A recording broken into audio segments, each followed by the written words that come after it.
Po kjo ka se në Kosovë kishim këtë kulturë.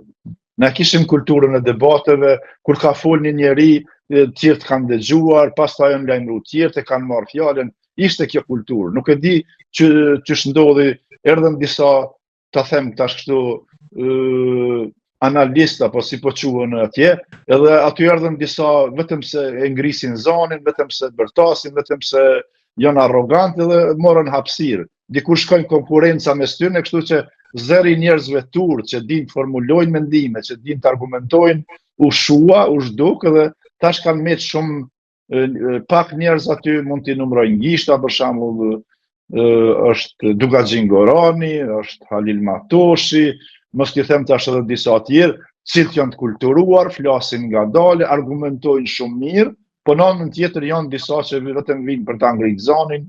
Do ta përmend këtu për gjeneratës së re dhe Lirim Mehmetaj, ai argumenton shumë mirë, është shumë i arsyeshëm, hulumton shumë, është gazetar që krejt kohën ai merret me hulumtime. Edhe diku 70-80% skandaleve, të hajnive, të krimeve që janë zbuluar gjatë kohës kurtit, janë merit e Lirim Mehmetaj, i cili është një luftëtar i pa shembull. Gjithatë energji që ka ai çon është për lakmi. Por tek opinioni, dy nga betejat e tij për Pecin edhe për Lladrosin, nuk është se opinioni u ndikua shumë, sepse të dy sot janë në atë post. Me këtë dua dal tek fakti që pavarësisht denoncimeve, shoqëria mos dolle një alternativë përveç denoncimit. Po shqo, atje është një kulturë e cila duhet të ndërpritet. Atje edhe nëse ka dikush një akuzë nga prokuroria, edhe nëse ftohet prokurori, ai vazhdon të jetë në skenë politike. Kjo nuk është në rregull. Kjo nuk është në rregull. Unë kam shumë raste këtu, edhe në Zvicër dhe në Gjermani.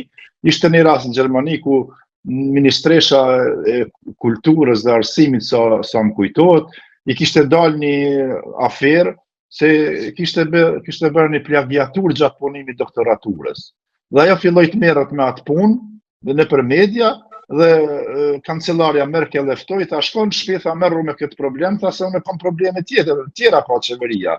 Nuk mund të vihem në mbrojtje tonë, në çdo konferencë për shtyp ta marr nga një pyetje, cilën unë nuk e di se çka ka ndodhur. Edhe shkojnë në shtëpi. Kemi edhe raste tjera. Edhe më herët për shembull, kur ishte kryeministër Isa Mustafa, që duhet të thuhet se është kryeministri më i mirë të gjitha kohëve, ka qenë profesor i imi, ishte në dy raste i shkarkoi ministrat e vet. I dërgoi njërin e shkarkoi për gabime se kishte ofenduar nënat e Gjakovara atje, ndërsa i dyti Agani u ballafaqu me një akuzë për keqpërdorime dhe e dërgoi në shtëpi. Kështu funksionon. Kështu funksionon një qeveri e cila ka moral. Kryeministri nuk guxon me mbrojt njerëzit, nuk guxon me akuzu drejtësinë, nuk guxon me marr me ato çështje fare. Ai ka punë tjera nëse do të punon të diçka. Po Albin Kurti nuk punon asgjë, merret me këto probleme, me këto filozofi. Rasti i Lladrovcit edhe i zotit Peci është pak më specifik. Lladrovci kishte një përçamje brenda me udhëheqjen e re të partisë ose me miqtë e vet aty fshin që i ka, se Skënderaj dhe Drena si janë komuna afër, dy komunat kryesore të Drenicës, aty kishte fare mosmarrveshje rreth pronave ku ta di unë, edhe u mundua që të largohet. Kjo ka ndodhur edhe më herët, se ndahen, se skena politike në Kosovë nuk është e ndarë, ende nuk është e ndarë majtas djathtat mesi. Gjithë paraqiten si djathtë, ndërsa programet e tyre më shumë janë të majtja, sjelljet politike të tyre më shumë janë me sjellje të majtja, me forcë, me akuza, me mohim, me shpifje, këto nuk funksionojnë për një kohë gjatë. Mirë po Bedri Hamza, cilin e kam mik të studimeve, e zgjodhi atë problem. Problemet duhet zgjidhen, me probleme nuk duhet tiket. Duhet njeriu të shkojnë ballavaçohet me to, të qes mbi tavolinë. Mes politikanëve nuk duhet të ketë thika përfundi tavoline. Gjitha duhet të hidhen mbi tavolinë dhe kështu funksionon. Kështu përparon shoqëria, shkon shteti përpara.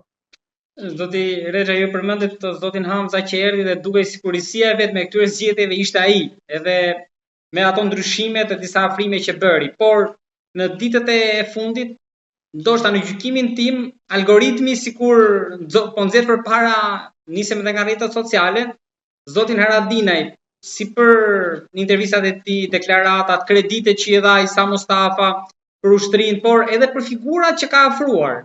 Pra, kemi mjaft figura me peshë, mes tyre edhe zoti Çeku, por edhe të tjera. Tani, pavarësisht se nuk e ka Limaj në këtë rast në krah, mendoni që do luftohet vetëm për pragun për ta kaluar apo për qenë edhe vendimtar për qeverinë e re? Po në rastin e Haradinajt mas e një mirë se vin nga njëjti dron, vin nga Dugaxhini, ku pa nënçmu pjesë tjera të Kosovës apo Shqipërisë apo të viseve ku jetojnë. Megjithatë në Dugaxhin në Kosovë janë rujt vlerat tradicionale në kuptimin pozitiv. Për Ramush Haradinaj, se kush është Ramushi, dini vetëm ne një rrethin ngushtë që kemi qasje, kemi bashkëpunu dhe na me ndërkombëtar që na kanë tregu, na kanë dhënë informata aty këtu. Shtoj këtu edhe dëshmin në hak që lidhjet me Cian. Pra, sigurisht momenti aty se i kanë ardhur mjaft gjëra në shtek. Pa nuk është vetëm Cia, i ka bashkëpunu dhe me institucione dhe më të rëndësishme atje, po ai nuk flet se është modesti e tina, ose në Kosovë nëse del dikush edhe thot unë kom qenë bashkëpunëtor i këtyre shërbimeve, qeshin me te, se nuk e beson askush.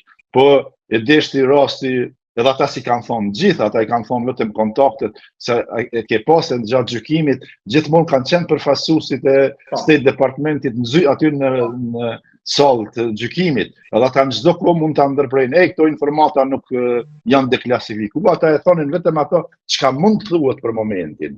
Dhe kështu që u morë vesh kush është Ramush Haradinaj. Për ato ju bo një kthesë e madhe, po ende nuk është thonë e gjitha për Ramush Haradinaj. Ndoshta Ramushi si njerë modest, po dhe Dauti Prantina. Ata janë binom, nuk janë ndan prej njëri tjetrit. Kështu që ata për veten nuk falë, në asnjë rast ata s'do të thonin se na i kem këto merita i kem. Po në një popull i civilizuar, një popull modern, ja u shem merita, se me i pas 3 vorre në barë para shtëpis, ku çdo mëngjes kur të hapish dritaren, çdo mëngjes kur del me pi kafe, i sheh varrezat, është shumë e rëndë.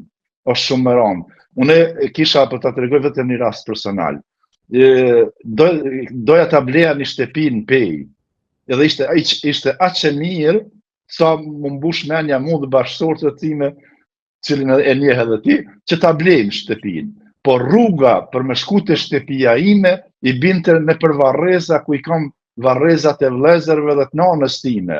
Edhe nuk mujta me përballu çdo mëngjes kur dal në qytet, çdo masdite kur të kthehem në shtëpi, me i pa varrezat e tyre, nuk është ndjenjë e rëndë. Ndërsa Ramush Haradinaj i ka në barë shtëpisë para dritares.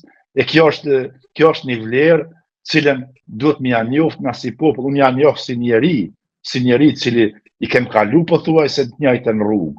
Por me Ramushin nuk krahasohet askush. Ai është vlerë e shtuar e kombit ton. Ai është tash unë nuk jam njeri i kulteve që ndërtoj, që di me se krejt jeta jeme ka pas vështirësi se i kam kultet i kam sjell në pikpyetje. Si Tito në atë kohë, pastaj me enverista kom pas shumë përplasje të mëdha, se enveristat më të mëdhej nuk janë Shqipëri, janë Kosovë, kanë qenë Kosovë, ata që e kanë për krah. Po i folje dikuj keq për Enver Hoxhën, po i tregove dikuj se diktatura i këto pasoja, beso se në bas vitit 91, ma herët kosovarët kur kanë ardhur atje, kanë ardhur kryesisht intelektual, ata s'kan guxoft me tregu çka po ndodh në Shqipëri, se më njeri kanë shpall tradhtar. Se po rrenë, se udhba i ka keq përdore, ku ta di une. Do me thonë, unë kom marrë vitin 1991, edhe para se mu nisë ftoj Adem Demaci, se më beson të shumë, ta të lutem, vizitoj e Shqipërinë si njeri normal, dhe kur kthej e shtu, tregom se as kishte ardhur ende. Çka është Shqipëria? Unë kur erdha kisha jetu një kohë në prendim, Kosova dhe Jugoslavia, në atë kohë Slovenia, Kroacia, kanë qenë zhvillume.